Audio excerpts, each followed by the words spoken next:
Hi friends, అందరూ ఎలా ఉన్నారు? ఈరోజు ఒక రియల్ భయానక హర్రర్ ప్రపంచంలోకి వెళదాం రండి ఫ్రెండ్స్. అది రాజంపేటలో మేమున్న రోజులు ఫ్రెండ్స్.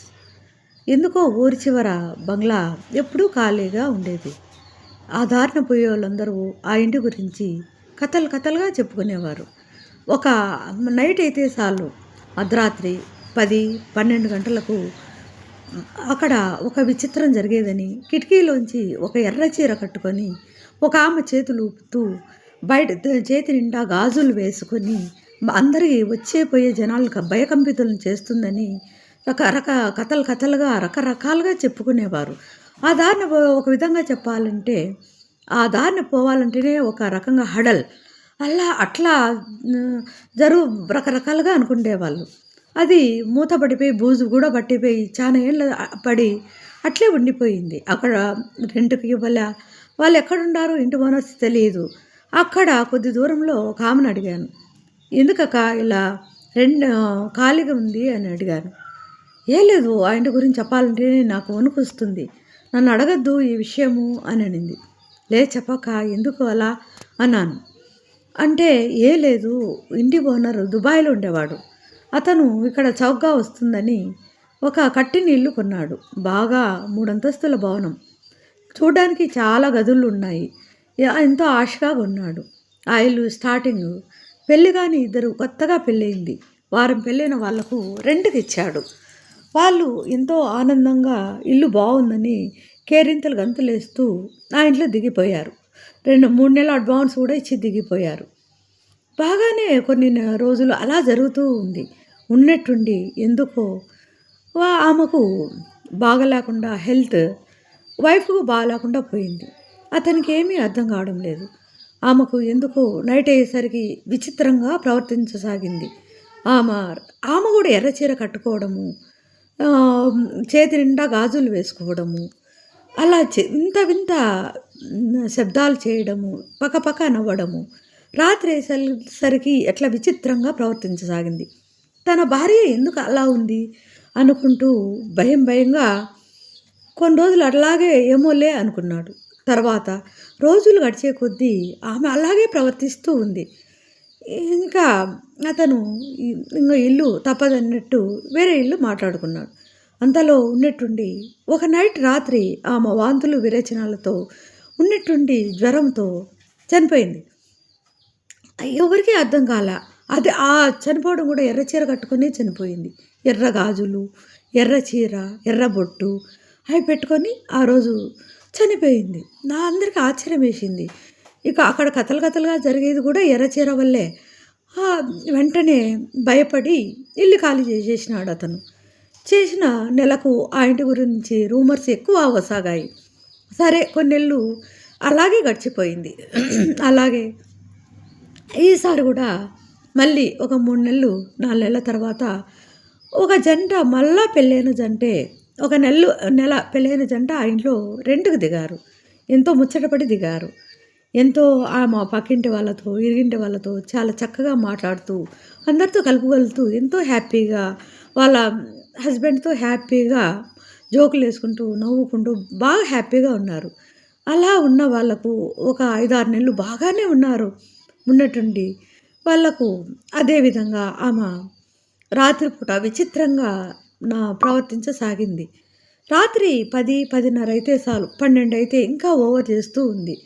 ఆమె కూడా ఎందుకో ఒకరోజు వాళ్ళ ఆయనతో, "ఎందుకో ఇంట్లో ఉంటే ఎర్ర చీర, ఎర్ర గాజులు ధరించాలని ఆశ పుడుతుందండి" అంది. "ఏందది విచిత్రము" అని అన్నాడు. "లేదు, నాకు అలాగే ఆలోచనలు వస్తాండాయి, చెప్పండి" అంది. "సరే, నీ ఇష్టం, వేసుకో" అని అన్నాడు.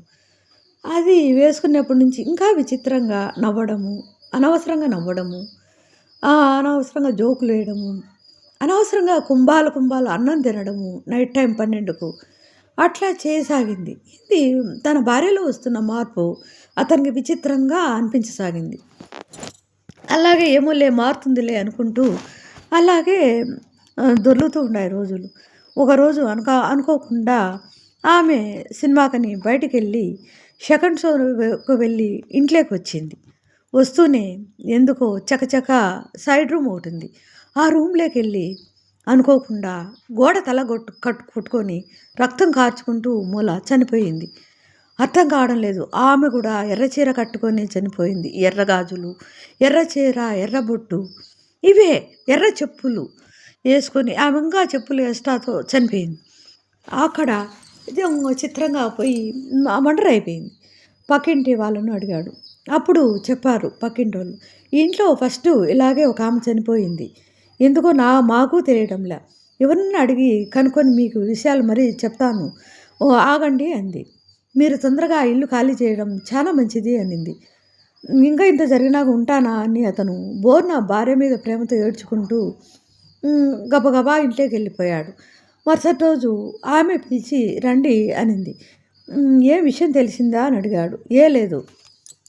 ఈ ఇంట్లో ఒక ఆమె పెళ్ళిగానామ ఒక అతన్ని ప్రేమించింది. వాడు ఆమెకు ఎర్ర చీర, ఎర్ర గాజులు, ఎర్ర బొట్టు, ఎరుపు ఈ మొత్తం చెప్పులు ప్రతి ఒక్కటి ఎరుపు ఇష్టం ఆమెకు. దానివల్ల ఆమె ఎంతో అందంగా తయారై ఎర్ర డ్రెస్సులో భలే ఉండింది. ఆమె మనిషి కూడా అందగత్తె. ఎందుకో లవ్ చేసింది.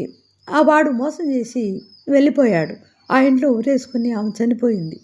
ఆమె ఆత్మ తిరుగుతూ అందరిని భయకంపితులను చేస్తూ ఇలా వచ్చిన వాళ్ళు కూడా ఇంట్లో ఉన్నీయకుండా చేస్తూ ఉంది. ఇక్కడ జనాలు తిరగాలన్నా కూడా తెలిసింటుంది కదా మీకు ఇదివరకే. రకరకాలుగా చెప్పుకుంటారు" అని అంది. వెంటనే అతను ఖాళీ చేసి వెళ్ళి చేయడానికి వేరే వాళ్ళని మాట్లాడుకున్నాడు. సామాన్లయితే దండిగున్నాయి. ఒక లారీని మాట్లాడుకున్నాడు. లారీ వాళ్ళు అక్కడ ఏమో సార్ అక్కడ రావాలంటే మాకు భయంగా అనిపిస్తోంది. ఆ దారి అట్లాంటిది ఏం చేయాలా? ఎర్ర చీర, ఎర్ర గాజులే గుర్తొస్తాయి. కిటికీలోంచి ఒక ఆకారం పదే పదే పిలుస్తూ ఉంటుంది 12 అయ్యేసరికి. అక్కడే చాలామంది నెత్తురు కక్కుని చనిపోయారు రాత్రిపూట వచ్చి. అందుకే ఆ దావన రాకపోకలు అస్సలుండవు. అమావాస్య రోజైతే అస్సలే ఉండవు. అమావాస్య, ఆదివారం అయితే ఉండవు.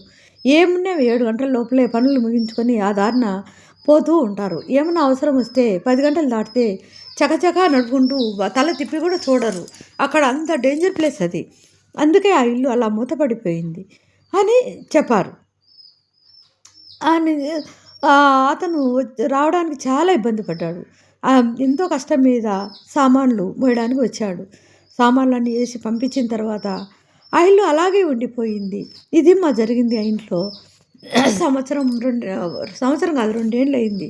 ఆ ఇంటికి ఎవరు కొనడానికి రాలా, ఎవ్వరు చేరడానికి రాలా. వాళ్ళేమో దుబాయ్‌లో ఉంటారు. కాబట్టి ఇల్లు అట్లే వదిలేశారు. భయంతో వాళ్ళు ఏమీ చేసుకోలేరు. ఇది ఫ్రెండ్స్, మీకు నచ్చినట్లయితే లైక్ చేయండి, షేర్ చేయండి, సబ్స్క్రైబ్ చేయండి ఫ్రెండ్స్. బాయ్.